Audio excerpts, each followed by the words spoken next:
Hello, this is Mother Storm on Tuesday of Easter week.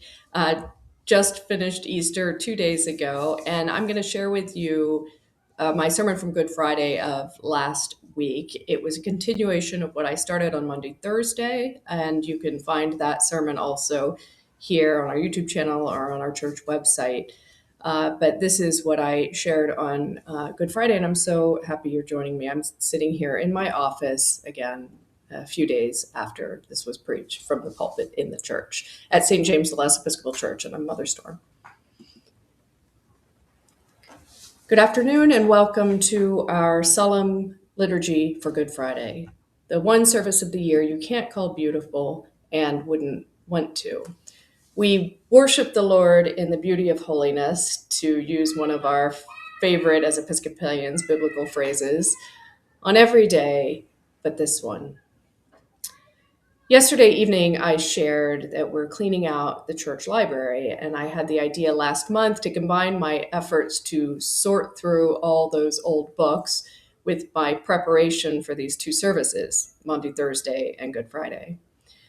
It was a decision made for practical reasons, but I've also really enjoyed uncovering some gems, mostly obscure and unimportant works, but with passages that deserve to see the light of day once more. Last night, I shared from one Brother Raymond Rains, an English monk who had an inspiring history working in South Africa in the 1930s. The passage I shared was about the Eucharist, and I hope those who heard it enjoyed it as much as I did. Today, I want to share a very short piece by the Reverend Halford Luckock, who was known pseudonymously as St. Simeon Stylites, an early desert monk from Syria who was a bit of an eccentric. These columns, the letters of Simeon Stylites, appeared in the Christian Century magazine, a popular source of liberal Protestant thought in the 20th century. It still exists today. The writer is clever, inspiring, funny. This column was apparently very popular. What I'll share in a moment isn't one of his humorous pieces, but was written for Good Friday. Let me preface it by saying that there's a whole subset of literature and poetry that likes to consider the ordinary people going about their business on the day of the crucifixion, tending to their everyday preoccupations and concerns, much the same way I suppose most of us would have been. If they did notice the cross, it was the backdrop of their personal drama, not the main event, maybe even barely memorable. This essayist refers to one such short story, Russian, that features a man nursing a toothache on the day of Christ's death. One thing I love about this piece is its easy references to Russian literature and the poet of W.H. Auden, reminding me of a time when clergy were steeped in such things and expected to be. I hope you'll find this meaningful. It definitely brings Jesus' death on the cross into our time and world and reminds us this isn't something from the past at all. To quote one of the piece's most powerful lines, there is a continuing crucifixion going on. So here it is, Good Friday and a toothache. A very short story that deserves a high place on any list of Lenten reading is one by the Russian novelist Leonid Andreyev, The Day of the Crucifixion, in the volume The Crushed Flower, published by Alfred A. Knopf. It is one of the shortest stories Andreyev ever wrote, only a few hundred words, but it has a bite that lasts for years. It embodies a striking bit of imagination, which is conveyed in the first sentence. On that terrible day when the universal injustice was committed and Jesus Christ was crucified between robbers on Golgotha, on that day from early morning, Ben Tovit, a tradesman of Jerusalem, suffered from an unendurable toothache. The crucifixion is then described as it appeared to a man preoccupied with an almost exclusive preoccupation, a toothache. Once in a while, he becomes dimly aware of the procession of the cross, but soon goes back to his own private woe. His wife urges him to look at the men on the way to their execution as a means of diversion. Here is Andreev's description.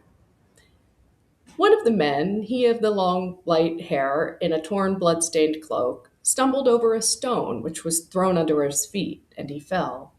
The shouting grew louder, and the crowd, like colored seawater, closed in about the man on the ground. Ben Tovit suddenly shuddered for pain. He felt as though someone had pierced a red-hot needle through his tooth. He groaned and walked away. Afterward, he is led by a friend to see the criminals on the crosses, but he does not stay. He was eager to finish the story of his toothache. There is no need to tack a moral to that bit of art, but the author certainly meant us to drop it into our imagination.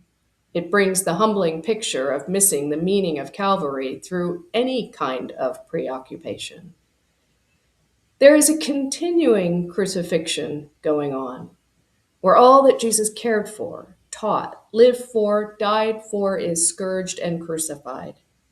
Take hold of the wings of the morning and flop around the earth, Korea, South Africa, India, many places in our own country, till you come back to where you started from. Good Friday is here again. How sharply do we see the crucifixion that still goes on? Does it break through the excluding wall of our own private toothache? W.H. Auden has given us a vivid, searching picture of a private preoccupation while tragedy is happening. We haven't the time, it's been such a rush, except to attend to our own little push. The teacher setting examinations, the journalist writing his falsifications, the judge enforcing the obsolete law, the banker making the loan from the war, the expert designing the long-range gun to exterminate everyone under the sun. Would like to get out, but can only mutter, "What can I do? It's my bread and butter." Yours, Simeon Stylites. So, and now this is me. What is your toothache, your preoccupation today, this year? And may you try, after you leave this place, just this once, to set aside your other worries and let the cross fully inhabit your heart and your mind. Thank you for listening. And again, watching online, everything is linked below so you can see the text from Alfred Luckock, the Simeon Stylites itself there. Thank you for joining me, and a blessed Eastertide to all of you.